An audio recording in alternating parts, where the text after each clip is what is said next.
Podcast Seminário Servo de Cristo. Um bate-papo com Ziel Machado, Carlos Vailate e Isaac Sixu. Episódio 8. Tema de hoje: Igreja Evangélica Brasileira. Sua catolicidade e pluralidade. Produção DBcast. Olá. É uma grande alegria ter vocês conosco aqui nesse novo podcast. Eu quero dar bem-vindo a vocês em nome do Seminário Servo de Cristo. É sempre bom poder participar como escola desse processo, desse projeto redentivo de Deus na história, servindo a sua igreja por meio da formação de novos líderes, na expectativa de que homens e mulheres glorifiquem a Deus por meio do exercício pleno de suas vocações, seja na igreja, seja na sociedade, em qualquer lugar para onde Deus o chamar. Hoje eu tenho a alegria de continuar uma linda conversa que temos tido com Carlos Vailate e também com o professor Isaac Sixu. O Carlos é doutor em estudos judaicos, fez seu mestrado em teologia na nossa escola, no Seminário Servo de Cristo, é um biblista, hebraísta, autor de 4 livros, se dedica à exegese e à teologia do Novo e do Antigo Testamento e também à tradução. O Isaac, como disse para vocês da outra vez, o Isaac é alguém que gosta de colecionar mestrados. Ele fez um mestrado no Dallas Theological Seminary e fez um mestrado em teologia aqui na PUC de São Paulo.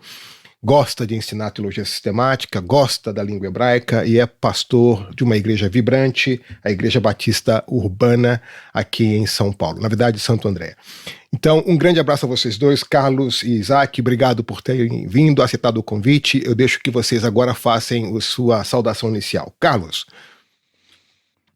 Olá, Ziel, olá, Isaac, olá, Duda, que nos ajuda aqui também nesse podcast, olá a todos, e mais uma vez, viu, Ziel, obrigado pela gentileza do convite, é sempre bom poder falar sobre Bíblia, teologia, sobre as coisas concernentes a Deus, ao seu reino, e muito obrigado por poder participar e poder aprender juntamente com vocês acerca de assuntos tão importantes. Deus abençoe a você e a todos aqueles que nos ouvem neste momento.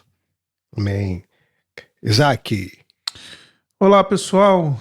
Que bom estar aqui. Ziel, quero agradecer a você, querido, pelo convite, mais uma vez. Quero saudar o colega Carlos Vailate, que precioso compartilhar com você esse tempo, irmão. Já aprendi muito com você no episódio passado, espero continuar aprendendo com você, com o Ziel. Amém. Nesse nosso bate-papo que nós vamos ter agora. Quero saudar o pessoal que está nos ouvindo, que dizer que é uma alegria, enfim, ter cada um deles aqui conosco. E eu estou honrado e feliz por poder estar aqui e fazer parte dessa casa de profetas. Enfim, eu não tenho palavras para descrever a minha alegria. Que bom, que bom. Nós estamos gravando esse programa já na alta madrugada, cada um em sua casa, em seu lugar, por causa do contexto da pandemia que estamos vivendo, uma situação pela qual nós devemos orar, interceder, pedir ao Senhor que, em sua misericórdia, nos visite como nação, o mundo como um espaço da sua misericórdia nesse momento. Antes de entrarmos direto no tema, eu queria fazer uma pergunta que revelasse algo da pessoa por trás dos grandes teólogos que vocês são. Carlos, qual é o prato de comida que você gosta de saborear? Obrigado, Zé, pelo grande teólogo, né? Isso acho que se aplica mais a você, ao querido Isaac, aos meus interlocutores. Obrigado pela bondade. Mas eu gosto muito, para sair daquele elemento convencional, eu gosto muito de pizza, né? Enquanto descendente de italiano, especialmente pizza de mussarela, margherita, gosto demais. Muito bom. Na sua casa tudo termina em pizza, então, é verdade? Nós tentamos fazer com que termine em pizza, embora eu tente, claro que dentro do possível não é algo que nós comemos sempre, né? Especialmente depois de alguns perrengues que eu enfrentei no final do ano passado, tive um caso um pouco mais sério de refluxo, né? Nível 3 quase para o nível 4, não conseguia dormir, aquela coisa toda, mas enfim, Deus pôs a mão, melhorei, graças a Deus, então não como hoje, na mesma, claro, quantidade como comia antes. Claro, muito mais dosado e tudo, mas ainda continuo a gostar muito de pizza. Que maravilha. Isaac, o seu prato predileto, qual é? É aquilo que eu normalmente falo, Zé. Eu sou gordo, então eu gosto de comida. O que passa na sua frente. Exatamente. Eu vou tomar o grande teólogo que você também estendeu a mim, como se referindo ao meu peso e minha altura, né? 1,91 m e 127 quilos é porque, enfim, eu sou grande mesmo, sou largo, né? Mas eu também tô nessa embora não seja descendente de judeus, eu sou, enfim, casado com uma italiana, né? Isabella Nacione Pedruzzi, né? Então, só, em rapaz. casa a gente toma bastante vinho e come bastante massa. Não somente a pizza, mas bastante macarrão, polenta, enfim. Olha só. Coisa de italiano mesmo, assim. A gente... Você nem precisava ver a beleza da Bela. Só de ouvir o nome já abriu o seu apetite para ver se esse deve ser uma pessoa sensacional com um sobrenome assim, não é? Exatamente. Então, quando a italianada reúne, eu só aproveito a herança gastronômica aí dos Pedruzzi, né? Bom, eu vou dizer eu estou diante de dois hebraístas, mas então eu vou fazer uma revelação profunda que talvez eles não saibam, que no hebraico profundo o maná celestial era pipoca. Eu acho que o que comeram no deserto foi pipoca. Ainda vão encontrar um grande manuscrito, algum achado arqueológico em Israel e vão dizer assim, é pipoca esse negócio aqui, porque pipoca é tudo de bom, é ou não é? Eu acho que você tá bom. certo, porque maná em hebraico, bom, todo mundo sabe isso, né? Quer dizer o que é isso, né? Que é a curiosidade. E então, enfim, eu acho que eles, como eles não tinham um termo próprio para pipoca, eles decidiram chamar maná. Entendeu? Tem a base bíblica, já encontrei a base bíblica para esse negócio.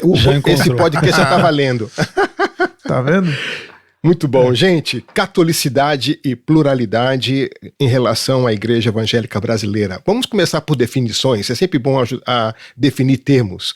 Como é que vocês definiriam catolicidade e pluralidade relacionado à Igreja Evangélica Brasileira? A Isaac, quer começar um pouco? Posso.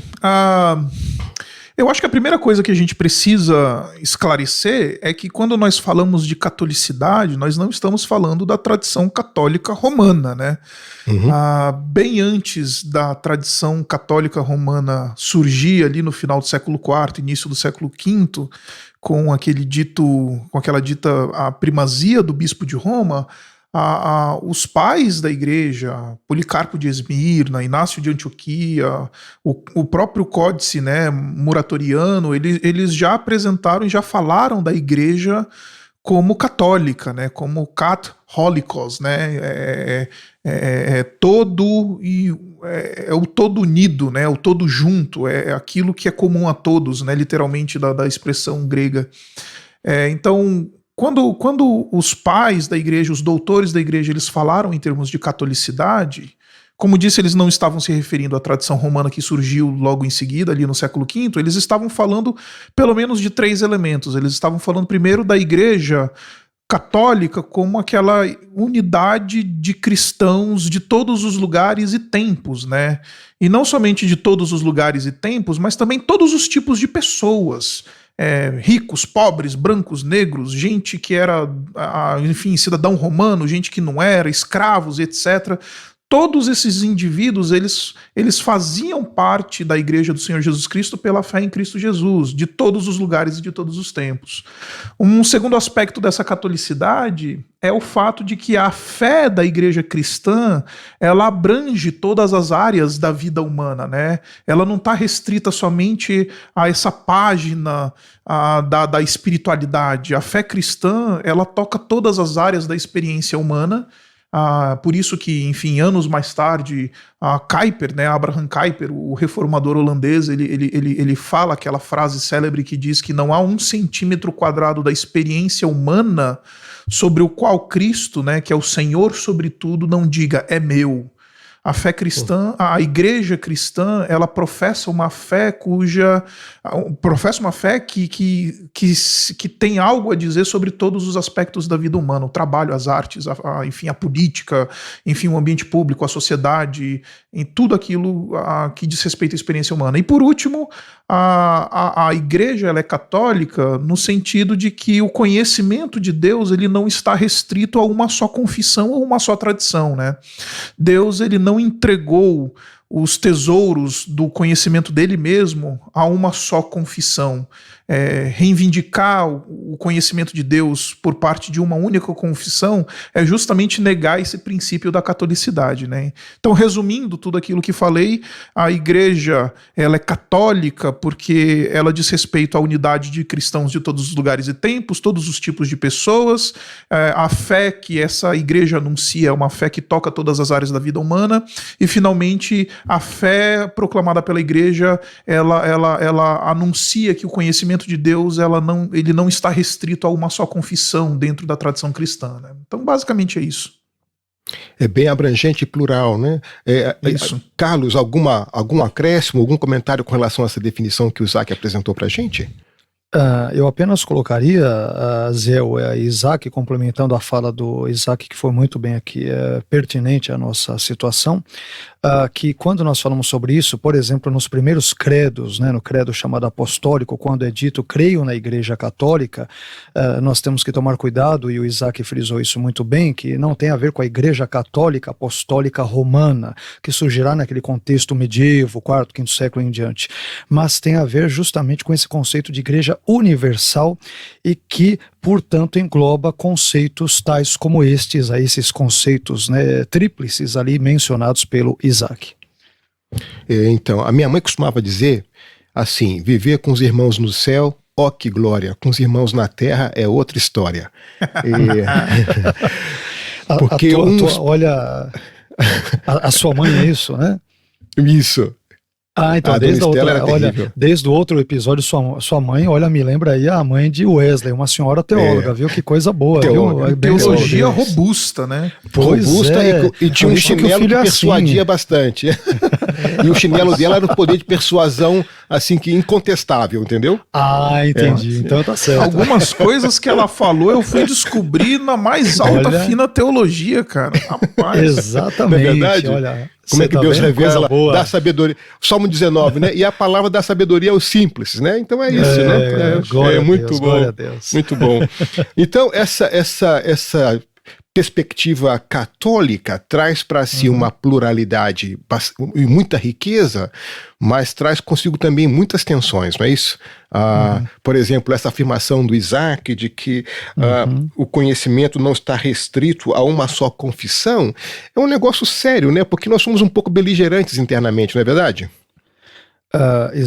Bom, vamos lá, Zé, se me permite, Zé e Isaac, claro, né? É difícil nós falarmos, por exemplo, sobre uma igreja. Nós temos igrejas. Assim como é difícil falarmos sobre um cristianismo unívoco, nós temos cristianismos. Quando nós falamos sobre cristianismo, nos perguntam, mas espera aí, que tipo de cristão você é? Você é um cristão de viés reformado? Você é um cristão da igreja católica? Você é um cristão que é, sei lá, o espírita, que vai se autodenominar cristão? Você é um desigrejado que se diz cristão? Claro que, guardadas as devidas proporções nesses aspectos, nós temos uma igreja multifacetada. Ela é una nesse aspecto católico, como o Isaac muito bem pontuou e definiu no início, mas pelos seus traços, pelas suas características identitárias, pelas suas peculiaridades e idiosincrasias, ela é plural. Então, por exemplo, estou aqui tratando com dois queridos irmãos, né, de igrejas históricas. O Ziel é pastor de uma igreja metodista livre. O Isaac é pastor da igreja batista urbana. Eu sou pastor de uma igreja, digamos que independente, né, não filiada a uma igreja, uma denominação maior, conhecida, que se chama Igreja Evangélica Jaboque. Temos vários outros tipos de igrejas de pequenos membros, igreja missional, igreja emergente, igreja apostólica, movimento de plantação de igreja, mega igreja, sobretudo nos Estados Unidos, igreja em célula. Para não falar, claro, estamos agora tratando de configurações de igreja, mas além de outras perspectivas. Então, a partir do momento em que nós temos igrejas e não temos uma igreja, ou, para ser um tanto quanto paradoxal, temos uma igreja num aspecto, tal como aquele referido pelo Isaac, mas muitas igrejas devido a todas as suas peculiaridades. Então, Zé, diante disso, as tensões teologais, filosóficas, hermenêuticas, né? As lentes, os óculos que cada grupo de cristãos desse nosso arraial evangelical, esses óculos que eles utilizam, tudo isso resultará inevitavelmente numa pluralidade de igrejas, de perspectivas, de teologias, e daí a minha afirmação, por exemplo, quanto a cristianismos que nós vivenciamos. Então essa pluralidade é inevitável, Assim como numa família, cada filho tem uma característica peculiar, embora sendo todos da mesma família. Agora, também no espaço da família, o que eu vejo é que essa riqueza plural nos dá um potencial de tensão e que exige de nós determinados compromissos para uma conduta que ao lidar com a tensão, não seja ela mesma uma contradição com a nossa afirmação de fé cristã. Como é que você percebe isso, Isaac? Quais são as tensões que nós temos como igreja para lidar com essa pluralidade? Como é que se dá a nossa capacidade? Como é que está a condição do nosso diálogo hoje em dia na igreja evangélica brasileira? Eu acho que a nossa principal dificuldade é tomar a parte pelo todo, né? E achar que a nossa confessionalidade local ou denominacional, ela significa o todo ou tem a capacidade de explicar toda a experiência de fé cristã, né? Eu gostei muito daquilo que falou o professor Vailate e faço coro com ele, e é interessante porque enquanto a gente fala de uma cristandade, a gente fala de vários tipos de cristianismo, né?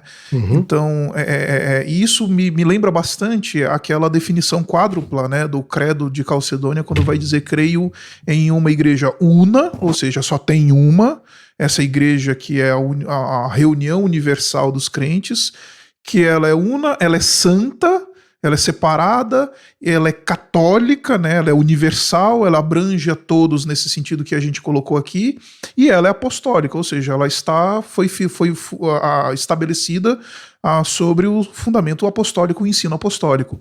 Então, nesse sentido, é interessante a gente falar que nós temos uma cristandade, mas temos vários tipos de cristianismo, né?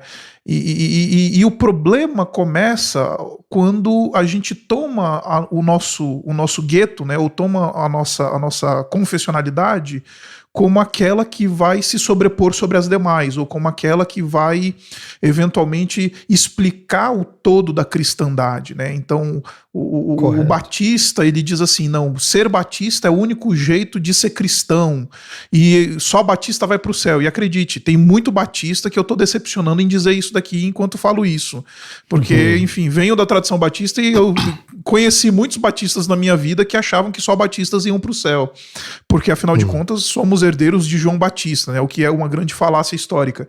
Então o problema, Ziel, eu acho que começa aí, começa quando a gente toma parte pelo todo, quando a gente acha que a nossa confissão e a nossa localização dentro da cristandade significa e representa o todo da cristandade. Eu, por exemplo, fui educado numa tradição batista. Meu pai era pastor batista, e eu me lembro de ter respondido numa revista de escola dominical exatamente isso. Quando eu tinha mais ou menos 11 anos, eu respondi que só os batistas iam para o céu. O que aconteceu comigo é que, por causa da cidade onde eu morava, a melhor escola da cidade era uma escola de tradição católica, uma escola que era um mosteiro, era uma escola franciscana. E eu, então, fui educado por franciscanos. E uma das heranças que eu aprendi nessa escola era essa abertura para o diálogo. E isso provocou uma crise profunda em mim, vindo de um grupo muito sectário, muito fechado, aprender a dialogar num ambiente onde só existiam 2 alunos evangélicos na escola, a minha prima e eu. Então, eu tinha a permissão de não assistir às missas, porque eu era evangélico, mas participava das aulas de religião, porque eu ganhava os debates bíblicos, porque eu tinha mais familiaridade com o texto, com o trato da Bíblia que os meus colegas de escola. Bom, acabei casando com uma presbiteriana e depois me tornei pastor metodista. Quer dizer, definitivamente eu abracei essa catolicidade, essa pluralidade. Agora, o que Você eu vejo... encarna a catolicidade. Eu encarnei. Encarnou totalmente. É isso. Poxa. Então eu tenho muitos passaportes para entrar no céu. Eu posso apresentar vários quando eu for chegar lá na minha hora. Mas o que eu percebi eu não fui educado na minha igreja para o diálogo. Eu fui educado para o convencimento, para poder persuadir a pessoa à fé. Mas eu não fui educado para dialogar, para aprender dessa riqueza, dessa variedade. Vocês acham que as nossas igrejas brasileiras hoje educam as pessoas para o diálogo, para poder aproveitar essa riqueza que há nesses cristianismos, como o Vailate mencionou? O que você acha, Vailate? Somos educados para o diálogo ou não?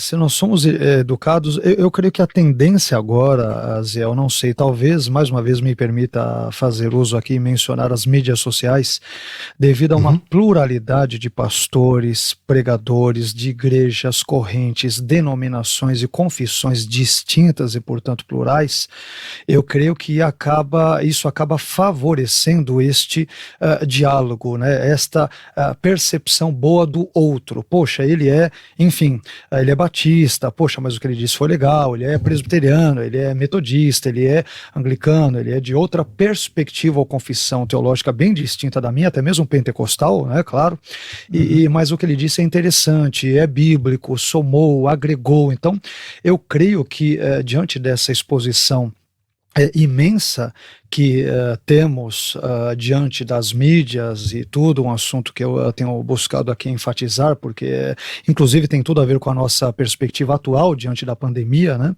Então, a tendência é que nós paremos para ouvir mais o outro, nós aprendemos mais com o outro. Eu sou suspeito para dizer, assim como você colocou agora, viu, Zéu? Eu também estudei ao longo da minha vida, por exemplo, em seminários interdenominacionais. Quando eu fiz minha graduação foi no seminário interdenominacional, quando eu fiz o meu mestrado no Servo de Cristo, que tem uma perspectiva interdenominacional, quando eu fui para a USP, estudei com pastores ali na minha área de estudos judaicos, todos os meus professores eram judeus. Por exemplo, colegas de classe eu tinha judeus, presbiteriano, batista, assembleano. Então, além de toda essa exposição no meio acadêmico, além das mídias, Facebook, Instagram, todos esses contextos, facilita, né? Nós temos hoje uma exposição plural muito grande, o que por um lado é bom, facilita o diálogo, facilita a aproximação, e por outro faz com que nós devamos tomar evidentemente os devidos cuidados, porque não é porque existe uma pluralidade que necessariamente os seus defensores, né, de todos os seus pontos ou perspectivas, tudo isso seja benéfico, seja bíblico, seja correto. Então, há um lado muito bom, mas isso deve ser experimentado com muita prudência e com muita autocrítica. Mas, em geral, eu diria que eu tenho percebido um aumento por hora, né? Hora saudável, hora às vezes prejudicial aqui e acolá. Eu tenho visto que o espaço mais plural no mundo evangélico são as editoras cristãs, porque eles publicam autores que talvez nunca participariam de um mesmo evento, mas na estante da livraria, da editora, está um do lado do outro. Então, definitivamente, as editoras cristãs cumprem uma função importante, que é de colocar lado a lado autores que talvez no evento nunca participariam junto, mas ali na estante estão ali do lado a lado, o que é bom, o que é bom. Isaac, quais seriam, na sua perspectiva, os inimigos da catolicidade? Você poderia identificar alguns desses inimigos? Sim, eu acho que sim. Eu queria só acrescentar uma coisa que falou faça isso. O Vailate, o desafio do diálogo, né? Pelo menos me parece que estamos aí pensando essa questão do diálogo. O fato de nós afirmarmos a catolicidade da igreja cristã, isso não significa que nós estamos anulando as nossas diferenças. As nossas diferenças, elas são importantes. As nossas, aquilo que a gente fala, né, idiosincrasias teológicas, né, as nossas peculiaridades teológicas, elas são importantes. Elas nos identificam, nos colocam no nosso determinado bairro. E eu acho que aí está a essência do diálogo, porque se todo mundo tem que falar a mesma coisa, aí já não é diálogo, é jogral, é monólogo, né? Então eu acho que a Igreja Católica, a igreja cristã como católica, ela favorece o diálogo justamente em assimilar todas essas diferenças, entendeu? Assimilar todas essas nuances da experiência cristã. Então, isso eu acho precioso e eu acho que precisa ser retomado, porque, como disse para vocês, eu estou muito com o Vailate quando ele diz essas coisas que ele acabou de falar em termos de cuidado, nem tudo aquilo que é verdadeiramente cristão e etc. Então, eu estou nesse pé. Agora, no que diz respeito aos inimigos da catolicidade, a primeira coisa que eu penso que me vem à mente, né, é o fato de que nós temos um diálogo acadêmico, muitas vezes, e eu estou pensando aqui em contexto brasileiro, bastante empobrecido. E eu acho que isso é inimigo da catolicidade. Por exemplo, eu louvo a Deus por poder ser um professor numa escola interdenominacional como é o Servo de Cristo, porque isso favorece essa dimensão da Igreja Católica, né, da Igreja como uma Igreja Católica. Temos professores, por exemplo, nessa mesa que nós estamos aqui sentados e conversando, nós temos tanta diferença. O professor Vailate é um arminiano, eu sou um calvinista, mas mesmo assim amamos o Senhor Jesus Cristo, amamos lecionar, somos dois apaixonados pelo hebraico bíblico, confessamos o Senhor Jesus Cristo. Então, eu acho que, enfim, a igreja ela perdeu, a academia, quando ela se fecha em seu gueto, quando a academia ela só quer dialogar com aquele que é semelhante, ela se torna inimiga, né, da catolicidade cristã. Eu acho que outro inimigo da catolicidade cristã penso que está na dimensão eclesiástica, né? Não necessariamente no sentido denominacional, porque sempre vai ter aquela rixinha entre presbiteriano e batista que se chamam de primos, né, e etc e tal, mas eu penso na expressão de adoração, como adoradores de Deus a partir do Senhor Jesus Cristo, nós também somos seres culturais, somos seres eclesiásticos, né? Nós temos as nossas tradições. Quando eu visitei a África, eu fiquei impressionado em ver os irmãos africanos adorando a Deus de uma maneira completamente diferente da minha. E o fato deles adorarem a Deus de uma maneira completamente diferente da minha não quer dizer que eles não estão adorando a Deus, né? Então, quando a gente não percebe essa riqueza da expressão eclesiástica, da adoração que acontece no seio da igreja, e a gente acha que o nosso jeito é o jeito certo de adorar a Deus, a gente se torna inimigo da catolicidade, né? Então eu vou levantar esses dois pontos aqui e vou deixar mais aí pro Carlos Vailate aí levantar. Carlos, arremata, Carlos, vai lá. Eu diria que essa situação, né, infelizmente, ela aparece inclusive quando nós lemos no texto bíblico, enquanto ouvi atentamente o Isaac e concordo com as ponderações dele, me lembrei aqui daquele texto de Marcos 9:38, né, e João lhe respondeu dizendo: Mestre, vimos um que em teu nome expulsava demônios, o qual não nos segue, nós lhe o proibimos porque não nos segue, né, quer dizer, isso já aparece na época de Jesus entre os seguidores de Jesus. Então eu creio que o problema, se você me permite aí, Eziel, complementar, é uma eclesiolatria, né? Um bairrismo teológico, um provincianismo eclesiológico, de modo que, vez por outra, nós, enquanto pastores ou líderes, nos apropriamos indevidamente da igreja como se fosse nossa, e ela é de Cristo.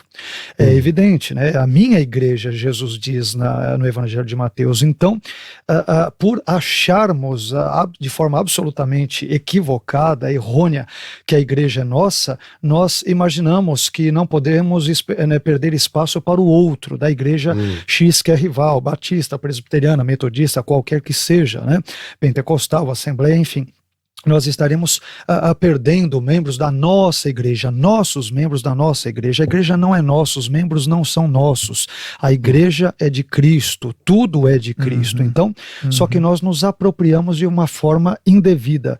E isso acaba contribuindo para que exista essa inimizade, essa beligerância, né? Esse fogo amigo, né? De onde nós deveríamos esperar oração, nós temos o fogo amigo, a bola nas costas, e aí a situação fica absolutamente complicada e é triste quando nós vemos isso entre irmãos, né? Ver isso entre pessoas que não querem saber de Deus, da palavra de Deus e tudo, bem, são do mundo, falam do mundo, pensam como as coisas do mundo, mas vermos isto entre pessoas da mesma farda, né, que vestem a mesma camisa do reino de Deus, é muito triste e decepcionante. Isso é lamentável, mas eu creio que envolva essa eclesiolatria, ou este, como eu denominaria, um bairrismo teológico, um provincianismo eclesiológico. E essa situação descrita por você, Vailate, muito bem descrita, tanto por você como pelo Isaac, revela pelo menos duas facetas do problema. Temos um problema de ordem teológica, que sente a necessidade de, ao afirmar o seu valor e o seu lugar, desacreditar ou negar o valor do outro. Mas também tem uma situação emocional, né? Porque mostra de um infantilismo, de uma imaturidade, de alguém que, desconsiderando o seu próprio valor, a única forma que encontra para poder reafirmar a sua posição é desacreditando o outro e submetendo o outro a um juízo inadequado. Quer dizer, então uma fragilidade teológica e uma fragilidade emocional produz uma enfermidade crônica no seio da igreja, o que compromete o testemunho da igreja, porque a unidade ainda é um sonho possível, mas ainda é um sonho desejável, mas essa atitude de uma fragilidade tanto emocional quanto teológica compromete o chamado da igreja para a unidade, que não é essa uniformidade, mas é a unidade. Perfeito. Então, a muitos de unidade nós... você tocou no ponto, Zé, perdoe-me cortá-lo, né? A unidade Fica não à vontade. deve ser confundida com uniformidade. Perfeito.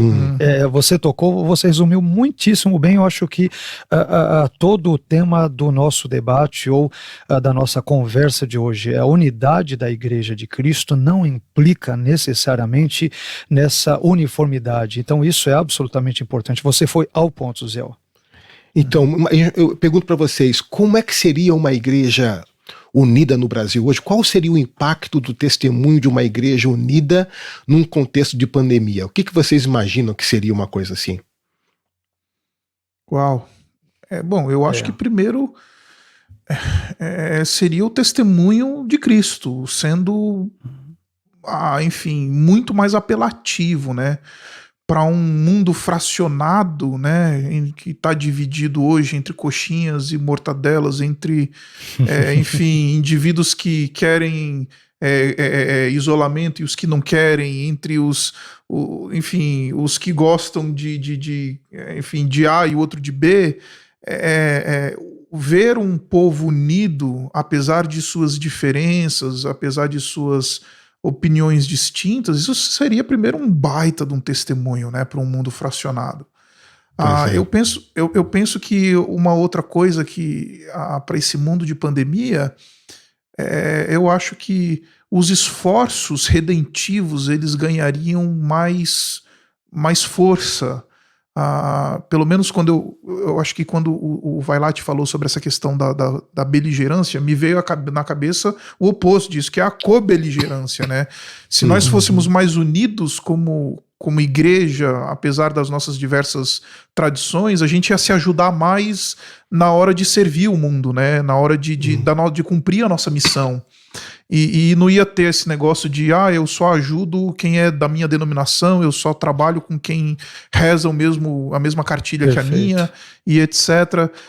Por exemplo, na minha igreja a gente faz um movimento durante o período do Natal que a gente chama de Natal Compassivo, e a gente levanta fundos para abençoar organizações cristãs não governamentais que trabalham junto a vulneráveis e nos mais diversos nichos, né?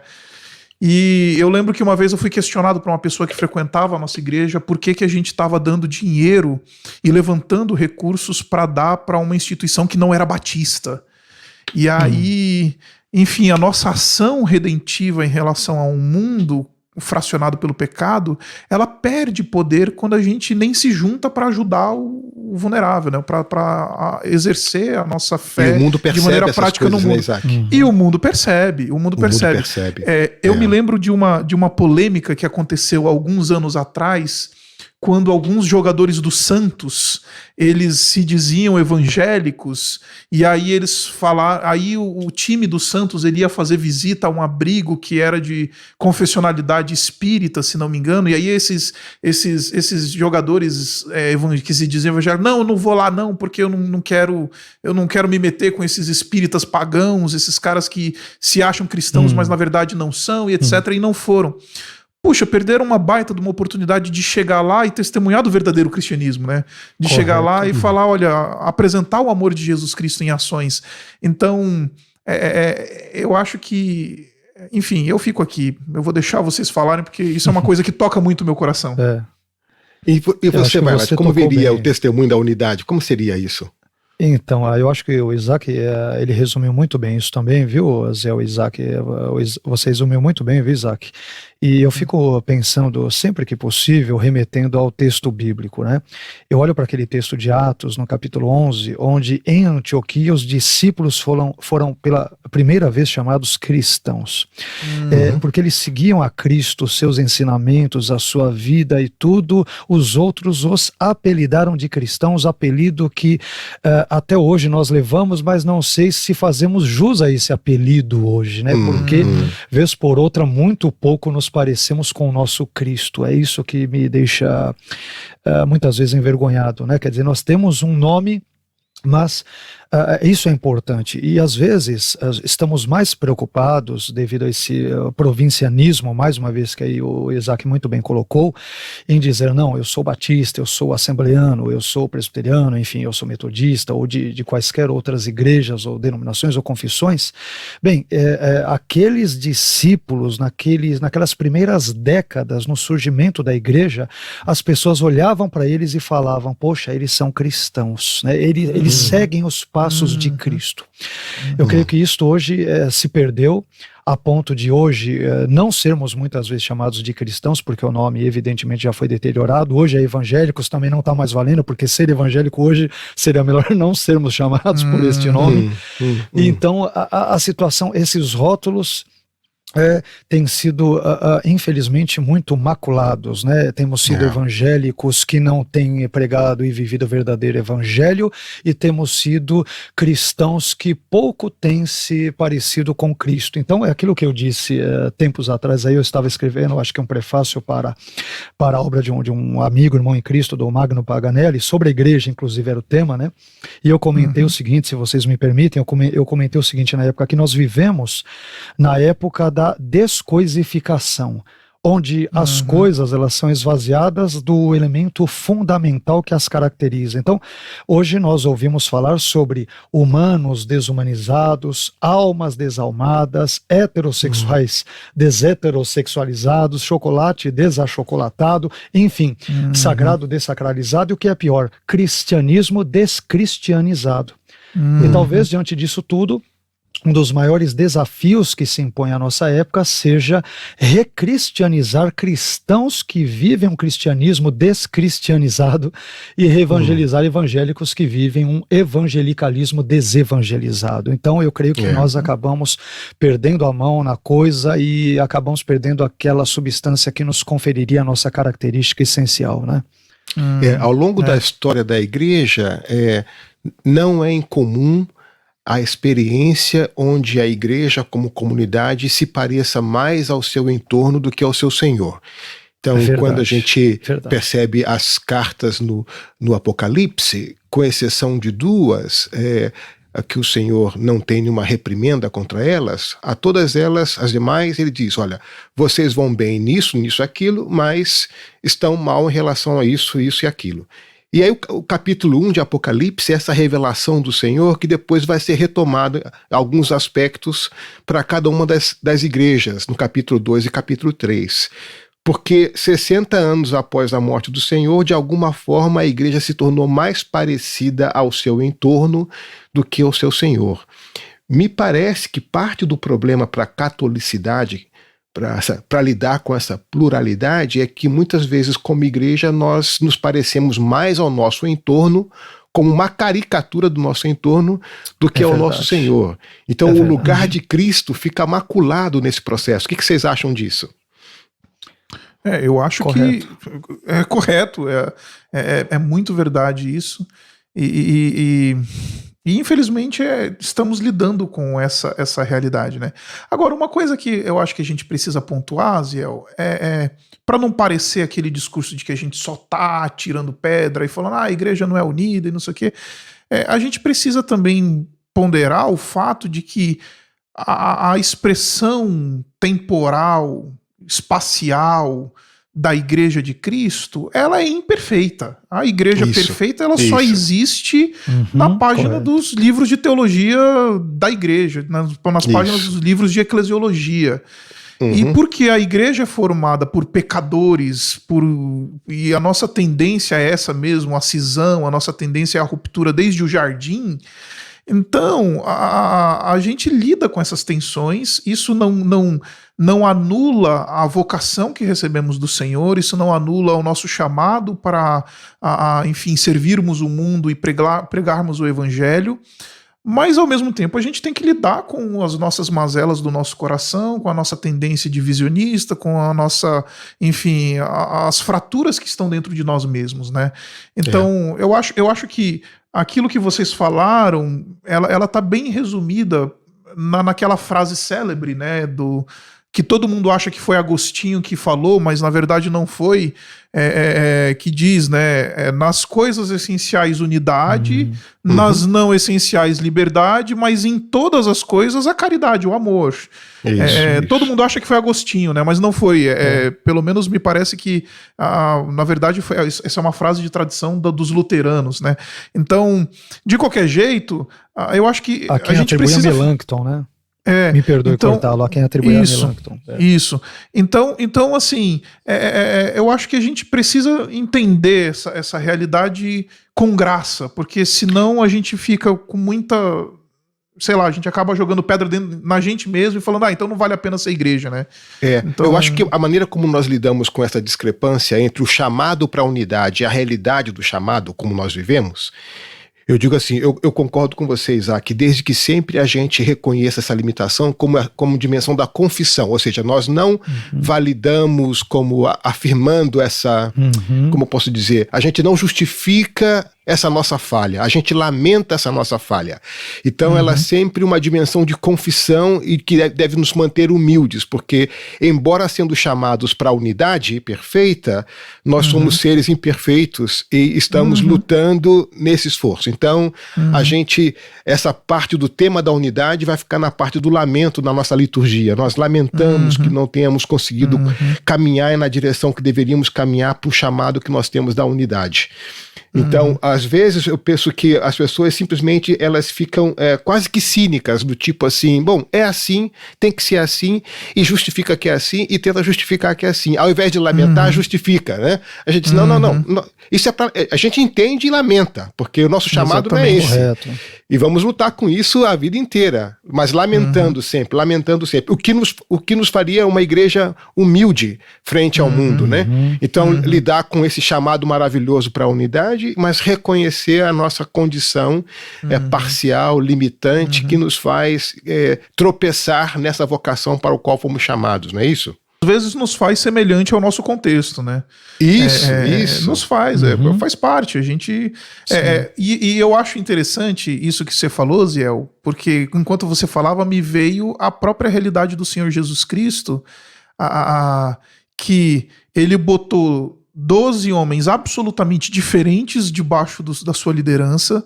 Você tem Simão o Zelote, que era o indivíduo que queria chutar o império pela força, e você tem Mateus, Levi, o publicano, o indivíduo que servia o império, né? Então, literalmente, você tinha o coxinha e o mortadela no grupo dos 12, né? Você tem o Pedrão lá, que é o cara que puxa a espada, que é o indivíduo de índole, sabe, colérica, e você tem o Joãozinho, o discípulo do amor, o cara deixa disso, paz e amor, né?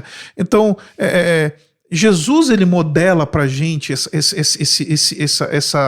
esse princípio da unidade, né? Esse princípio e a gente tem que olhar para ele reconhecendo a nossa incapacidade, muitas vezes, de realizar isso no tempo e na história, chorar e lamentar as pedras, mas ter isso daí como o nosso alvo, né? Olhar para isso daí como o nosso direcionamento e o nosso foco, né? Às vezes eu fico pensando assim, agora eu entendi porque Jesus passou uma noite inteira orando para escolher os 12. Imaginando quem iria escolher, tinha que orar muito, porque o pessoal era barra pesada, é ou não é? Imaginando lava-pés, quando assim, bom, já que Pedro vai me negar, eu vou aqui botar água quente, fazer água pegar fogo no pé de né? Como Judas vai me trair, então vou ser com enxofre aqui, vou lavar. Mas não, né? Lavou o pé de todo mundo, mesmo sabendo o que ia acontecer ali, né? Sim. O que eu acho maravilhoso, Zé e Isaac, é que quando nós lemos o texto bíblico, claramente é dito que Jesus veio para os doentes e não para os sãos, né? Eu digo com grande frequência para a igreja que pastoreio, eu vou para a igreja não porque Deus precisa de mim, ele poderia levantar uma mula ou uma jumenta, enfim, como inclusive o fez no contexto veterotestamentário, mas vou à igreja porque eu preciso dele, né? A igreja, claro, me referindo aqui ao templo, né? E antes de sermos cristãos, evidentemente, temos que saber que somos seres humanos e que a igreja, sem dúvida, ela sempre foi e aí será, a não ser a igreja de um contexto já redimido, escatológico e absolutamente futuro, e portanto toda a igreja, eu digo para os irmãos também, com uma certa regularidade, toda a igreja tem problemas, e se ela não tiver, o dia que você for para lá, você causará Isso. Toda a igreja, não é? Toda a igreja. E, portanto, aquele argumento que, vez por outra, alguns usam, especialmente os assim denominados desigrejados nos dias atuais, eu não concordo com a igreja enquanto instituição, ela está errada, ou porque há algum problema com o pastor, alguma questão pessoal. Mas se nós olharmos para as igrejas de novo, né, dentro das suas especificidades no contexto neotestamentário, inclusive as fundadas por Paulo, todas, sem exceção, têm problemas, e uns maiores do que os outros. Olhamos para a igreja de Corinto, meu Deus do céu, é divisão, é panelinha, algo que não existe no dia de hoje, né? Deus está vendo, eu sou de Paulo, eu sou de Cefas, eu sou desse, eu sou daquele. É arrogância. No capítulo 6, algo que também não acontece nos nossos dias, cristãos arrastando outros no tribunal. No capítulo 7 nós vemos ali problemas relacionados ao casamento. No capítulo 8, problemas relacionados a comer carne sacrificada ou não a ídolos. Capítulo 9, uma série de dúvidas referentes aos dons. No capítulo 15 tem um monte de coríntio que não crê que Jesus ressuscitou. Igrejas estas às quais Paulo se dirigia, não era qualquer outro indivíduo, era Paulo, e nós vemos uma série de problemas, quer dizer, e aí exatamente eu quero tentar fazer coro com as falas dos irmãos. A igreja é a noiva de Cristo, santa, sem ruga, sem mácula, que ele prepara, mas ela é constituída nesse lado de cada história, antes de experimentar a glorificação ou a salvação final, de pessoas absolutamente pecadoras, né? E aí que envolve a fala também do Ziel, sua, né, Isaac, também muito pertinente, de que nós devemos olhar para o nosso arraial, o nosso contexto com muita humildade e sabermos que somos totalmente dependentes de Deus. O corpo é totalmente dependente do cabeça. Sem mim, Jesus deixou muito claro, não podeis fazer nada. Nós somos totalmente dependentes de Deus, de Cristo. Então, portanto, não há lugar na Bíblia para uma autonomia cristã. Não existe autonomia cristã. Se somos cristãos, somos absolutamente dependentes de Deus, da sua palavra, do seu poder, da sua graça, da sua misericórdia e assim por diante. Então, porque igreja sem cabeça não é teologia, é mula, não, né? Mula sem cabeça, é folclore. É mula sem cabeça, igreja sem cabeça. Mula sem cabeça. Agora, essa discrepância entre o chamado e a realidade mostra a relevância do papel da formação, da preparação, da pedagogia. Nós ensinamos os nossos cristãos a orar, ensinamos a ler a Bíblia, ensinamos a evangelizar, ensinamos a educar os filhos, mas parece que a gente não ensina para o diálogo, né? Não ensina para reconhecer essa limitação e crescer nessa dimensão. Uma dessas experiências que eu mais gosto nesse projeto pedagógico que nós temos na escola, de ter professores de várias tradições evangélicas, essa metalinguagem, né? Os alunos aprendem em sala de aula com a gente, mas aprendem no corredor, olhando a forma como nós lidamos um com os outros, conversamos um com os outros, como comentamos em nossas aulas o aporte de um professor, de outro professor, a maneira como nós discordamos e concordamos, tudo isso modela, né? Nós sempre modelamos, né? E isso de alguma forma educa as pessoas para o diálogo, porque o que eu vejo se nós não conseguimos conversar em casa, muito menos na rua. Então, Correto. uma parte fundamental para o avanço do evangelho no Brasil é ensinar os cristãos a lidar com essa diversidade interna para ganhar respeito e autenticidade para a sua voz externa, né?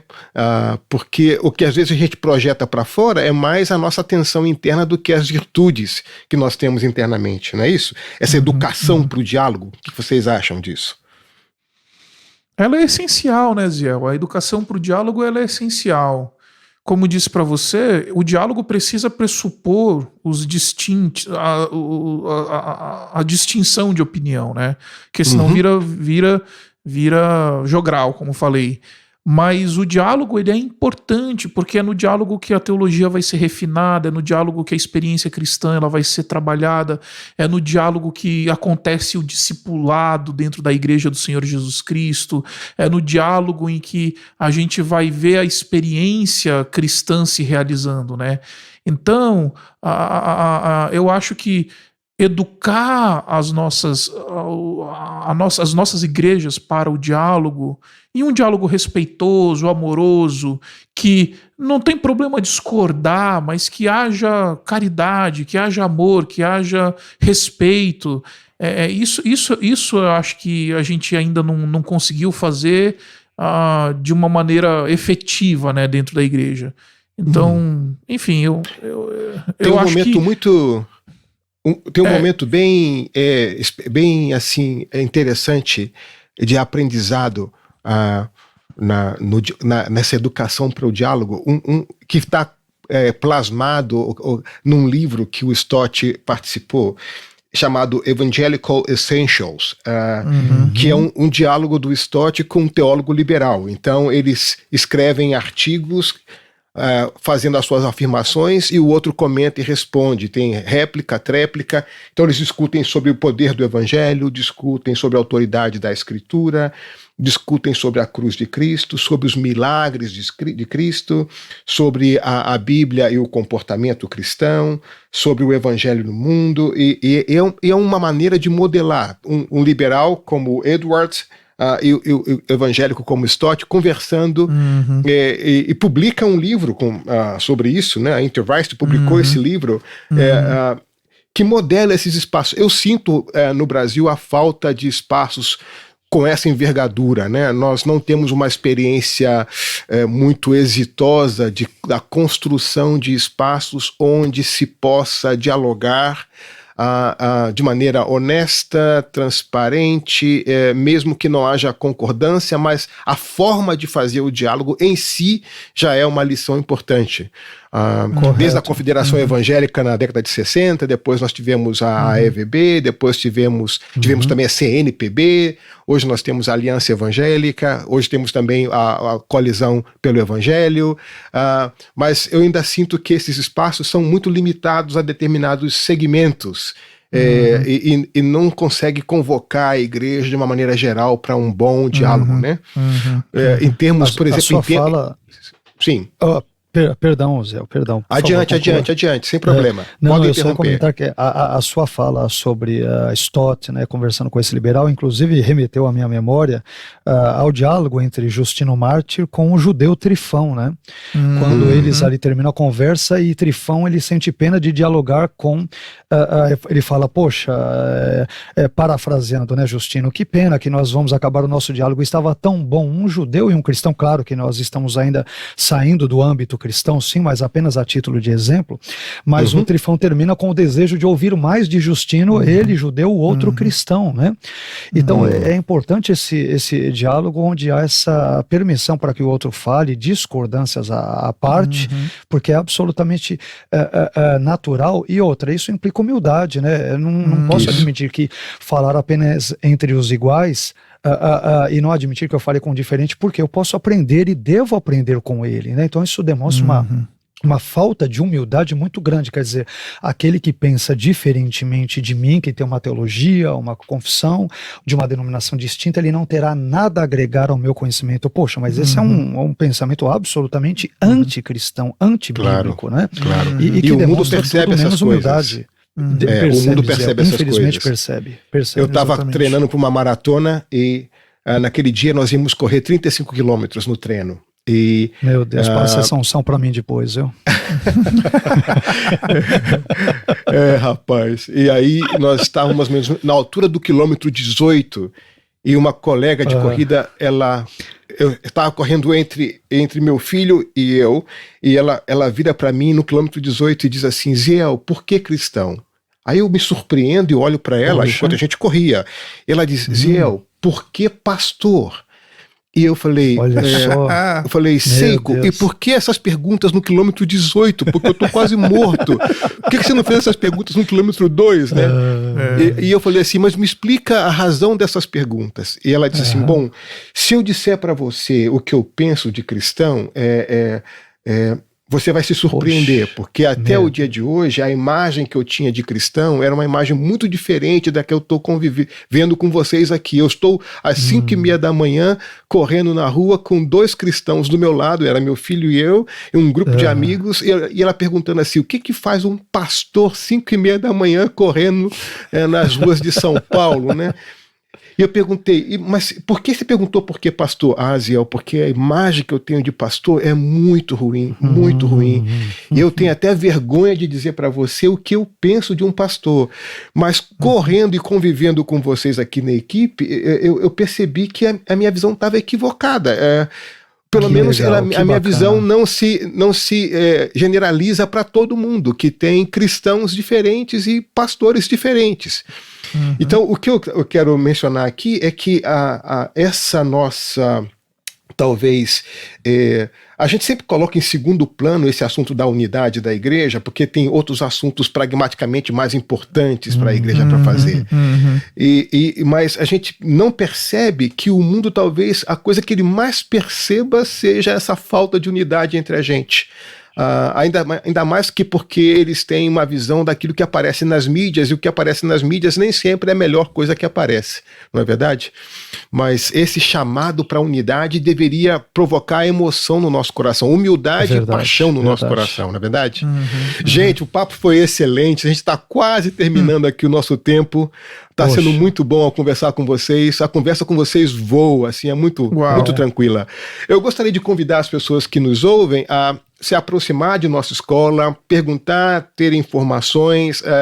Nós temos um programa de doutorado em ministério, o DEMIN, é um programa livre de doutorado em ministério, que é um programa que ajuda pastores a fazer uma revisão da sua vocação, a conversar com outros pastores que já têm um certo trecho na jornada e revitalizar a sua experiência de obediência cristã. Então, a vocês que gostariam, que já estão há algum tempo no ministério, gostariam de dar uma parada, dar uma revisada, ouvir outros irmãos, aprender um pouco mais da experiência de outros, crescer na capacidade de diálogo, procure nossa escola e procure a informação sobre nossa experiência de doutorado em ministério. Isaac, Carlos, muito obrigado pela participação de vocês.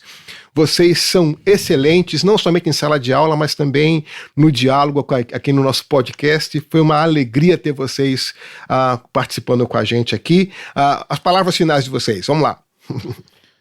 Obrigado, Zé, obrigado, Isaac, obrigado ao nosso querido Duda que nos ajuda aqui. Mais uma vez é uma grande alegria, viu, Zé? É um prazer mesmo estar ao lado de mestres como você, como Isaac, e termos esse momento que no dia a dia, né, nós não temos, e olha o lado bom, se é que podemos dizer, dessa pandemia.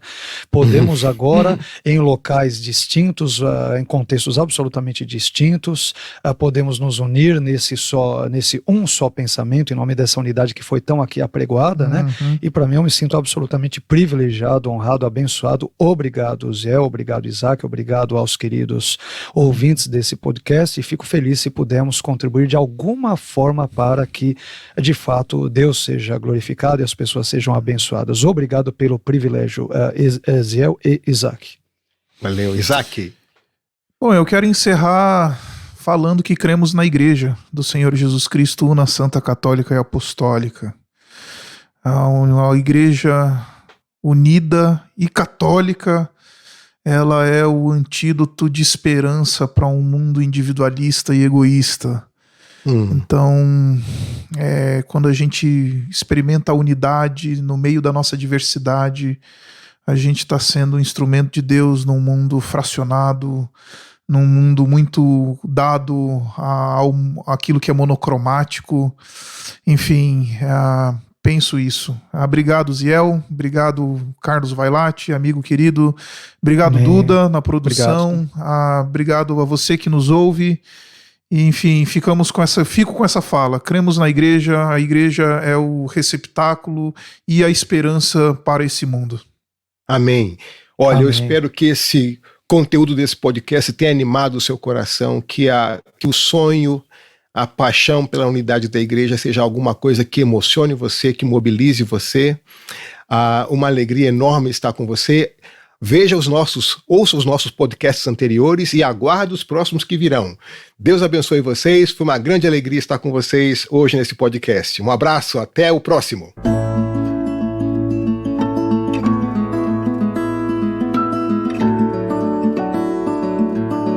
Podcast Seminário Servo de Cristo. Um bate-papo com Ziel Machado, Carlos Vailate e Isaac Sixu. Episódio 8. Tema de hoje: Igreja Evangélica Brasileira. Sua catolicidade e pluralidade. Produção DBcast.